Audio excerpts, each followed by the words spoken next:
surtout TV Africa, mesdames et messieurs, bonjour et bienvenue dans Gatigo. L'information révélée par le journal américain The Wall Street.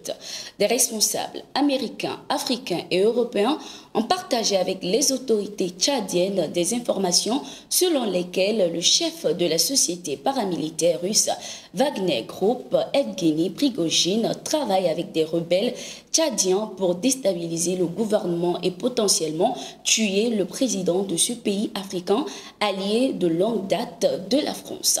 L'oligarque russe Evgeny Prigojine planifie activement la déstabilisation du gouvernement de transition tchadien et a offert aux rebelles tchadiens un soutien matériel et opérationnel pour exécuter un complot qui pourrait inclure des plans pour éliminer le président de la transition tchadienne Mahamat Idriss Déby afin de prendre le contrôle du gouvernement du Tchad, a déclaré un haut fonctionnaire américain. D'après le média américain, Wagner, déjà présent en Libye, en Centrafrique et au Soudan, pays limitrophes du Tchad, compte parvenir à ses fins en s'appuyant sur les rebelles du Front pour l'Alternance et la Concorde au Tchad.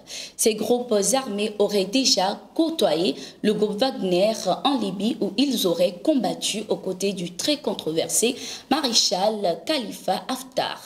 Ironie du sort, Khalifa Haftar, qui entretiendrait Wagner en Libye, est un grand ami de la France.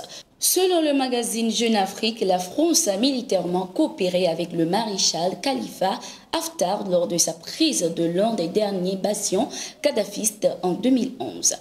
En clair, des Français ont combattu aux côtés de Wagner pour soutenir leur ami commun, le maréchal Khalifa Haftar. Pour François Hollande, la coopération avec Haftar participe à la logique antiterroriste sur l'ensemble du Sahel, rapporte le journal français Le Monde.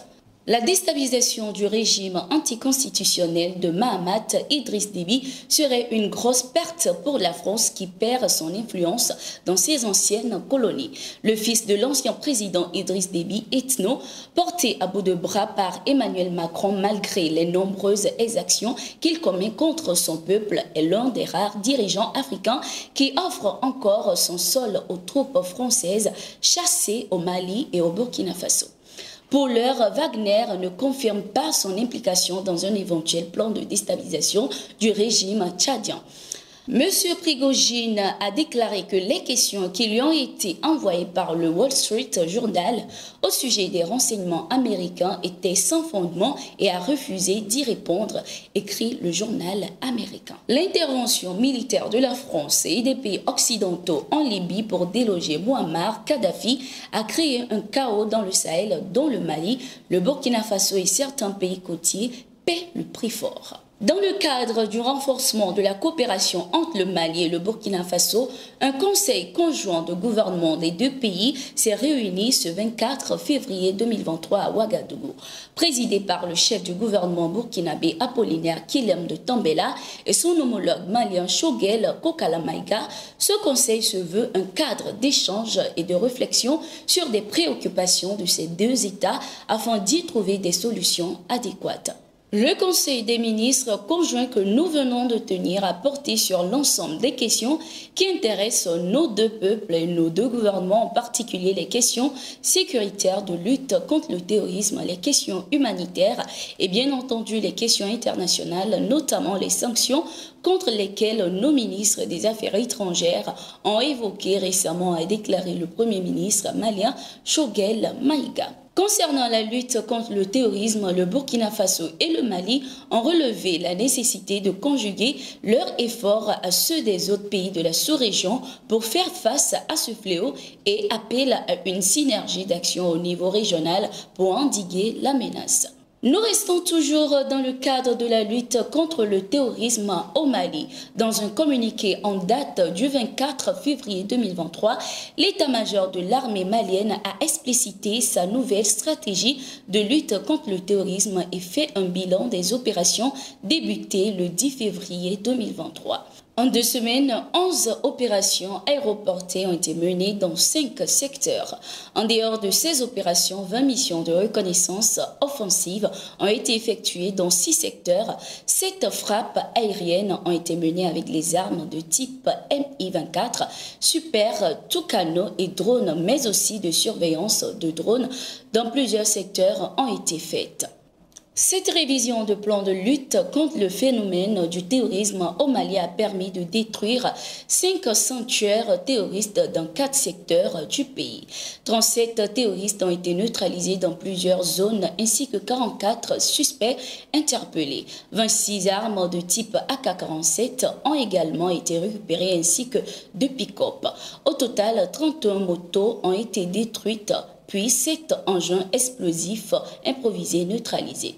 Cette stratégie de lutte des forces armées maliennes s'inscrit dans la dynamique de maintenir la pression sur les groupes armés terroristes et de répondre à leur nouveau mode opératoire, indique le communiqué de l'armée. Les civils sont les plus grands bénéficiaires du changement de stratégie de lutte contre les groupes armés terroristes au Mali. Depuis le 10 février 2023, les forces armées maliennes FAMA ont entrepris des nouvelles stratégies d'anticipation dans la lutte contre le fléau. Ainsi, 49 sacs de 100 kg et 4 sacs de 50 kg de riz qui ont été pris de force par les terroristes auprès des populations en guise de la zakat ont été récupérés par les FAMA au profit des populations dans le secteur de l'Eleroy. Toujours dans ce même secteur, des vivres ont été escortés par les forces armées maliennes à destination des populations de Tessie les 15 et 16 février 2023. Les différents harcèlements exercés sur les populations par les terroristes sont drastiquement réduits. Les nouvelles stratégies de l'armée ont désorganisé les groupes armés terroristes dans le pays. L'armée malienne a par ailleurs promis de mener les recherches et renseignements sur les auteurs et leurs complices des attaques perpétrées sur Kasibono et Kiparana les 23 et 24 février 2023. Le Mali, malgré les sanctions de la CEDEAO et de l'Union africaine, s'efforce de répondre aux besoins des populations victimes d'attaques terroristes dans différentes régions du pays. Nous clôturons ce bulletin d'information en Côte d'Ivoire. Le président de l'Assemblée nationale ivoirienne et quelques membres du gouvernement, à savoir la ministre d'État, ministre des Affaires étrangères, Kandia Camara, le ministre ivoirien du budget et du portefeuille de l'État, Moussa Sanogo, et le vice-président du Sénat ont frôlé la mort ce 25 février 2023. Ces personnalités qui revenaient d'une réunion dans le nord du pays ont vu l'hélicoptère qui les transportait effectuer un atterrissage d'urgence dans la localité de Goïtafla. Selon les sources, le moteur de l'appareil a perdu de sa puissance. La queue de l'appareil, après avoir violemment heurté le sol lors de cet atterrissage d'urgence, s'est détachée aussitôt. Dans une note d'information, le chef d'état-major, chef des armées ivoiriennes, le général de corps d'armée Lassina Doumbia a affirmé que tous les passagers de cet aéronef sont sortis indemnes et des dispositions sont prises pour la sécurisation de l'aéronef. Il a aussi affirmé qu'une équipe technique de l'armée de l'air a été immédiatement constituée afin de déterminer les causes de cet incident. C'est la fin de ce numéro de Gatingo. Merci d'être resté avec nous. Nous sommes en continu sur nos différentes plateformes.